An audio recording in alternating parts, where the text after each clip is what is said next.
ہو سکتا۔ امام جلال الدین سیوطی رحمۃ اللہ علیہ اپنی کتاب الحاوی الفتاوی میں ایک واقعہ رقم فرماتے ہیں کہ حضرت خواجہ سید احمد رفاعی رحمۃ اللہ علیہ یہ وہ بزرگ ہیں جنہوں نے امام الاولیاء حضور غوث العالم رضی اللہ تعالیٰ عنہ کا سوانح پایا تھا۔ امام سیوطی فرماتے ہیں کہ یہ آقا کریم کے در اقدس پہ حاضر ہوئے، یہ اللہ کے کامل ولی حضور کے بیٹے، اور اشعار نے حضور کی بارگاہ عالیہ میں عرضیاں پیش کی اور گزار ہوئے کہ جن کا ترجمہ یہ ہے، عرض کیا کہ یا رسول اللہ پہلے میری روح میری نائب بن کے آیا کرتی تھی، پہلے میری روح میری نائب بن کے آپ کی چوکھٹ پہ آتی تھی، آپ کی مبارک چوکھٹ کو چوما کرتی تھی، حضور آپ جسم کے ساتھ میں حاضر ہوا ہوں۔ یا رسول اللہ پہلے روح آتی تھی وہ آپ کی مبارک چوکھٹ کو چومتی تھی، اب میرا جسم آیا ہے اس لیے میں آپ کے ہاتھ کو اپنے ہونٹوں سے چومنا چاہتا ہوں۔ یا رسول اللہ اپنا مبارک ہاتھ اپنا دست اقدس عطا فرمائے تاکہ میں آپ کے دست اقدس کو اپنے ہونٹوں سے بوسہ دے آپ کو چوموں۔ تو امام سیوطی فرماتے ہیں ہزاروں افراد کے مجمع نے یہ دیکھا، اللہ کے اس کامل ولی میرے حضور کے بیٹے کی درخواست پہ آقا کریم نے اپنا دست اقدس بھی باہر نکالا، خواجہ احمد رفاعی نے حضور کے دست اقدس کو چوما بھی۔ ہزاروں افراد کے مجمع نے یہ دیکھا، اس مجمع میں کل اولیاء کے امام بغداد کے مولا سیدی حضور غوث العالم بھی دیکھنے والے تھے۔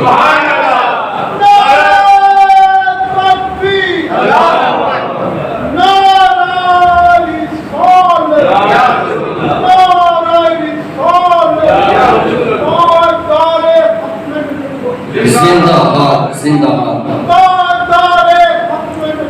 زندہ باد زندہ باد۔ اب چاہیے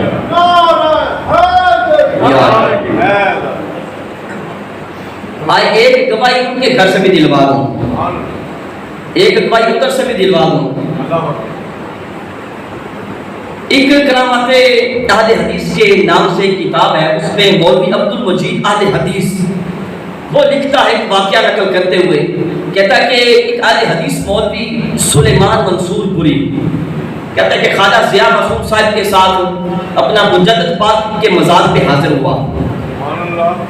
مجدد فیصانی شیخ احمد سرہندی رحمۃ اللہ علیہ کون کون جانتا ہے؟ نقش بندیوں کا شہر ہے، نقش بندی نہیں جانے گے تو کون جانے گا؟ لیکن کچھ لوگوں نے ابھی ہاتھ کھڑا نہیں کیا کہ شاید وہ نہیں جانتے، تو جو نہیں جانتا وہ جانتے جو ان سے پوچھ لینا کہ وہ کون ہے۔ مجدد پاک مزار پہ کہتا ہے کہ مولوی اپنا سلیمان منصور پوری خواجہ ضیاء معصوم صاحب کے ساتھ حاضر ہوا، اور اس کے دل میں یہ بات آئی، خیال آیا کہ خواجہ ضیاء معصوم صاحب مجدد پاک کی اولاد میں سے ہیں، اب اپنے جد امجد کے مزار پہ حاضر ہوئے اس لیے اپنے جد امجد کے ساتھ کوئی راز کی بات کرنا چاہتے ہیں۔ توجہ ہے سب کی؟ کوئی راز کی بات کرنا چاہتے ہیں، کس کے ساتھ؟ مجدد پاک کے ساتھ۔ کہتے وہ مولوی کہتا ہے اس لیے اس کے دل میں یہ خیال آیا تو وہاں سے اٹھنے لگا۔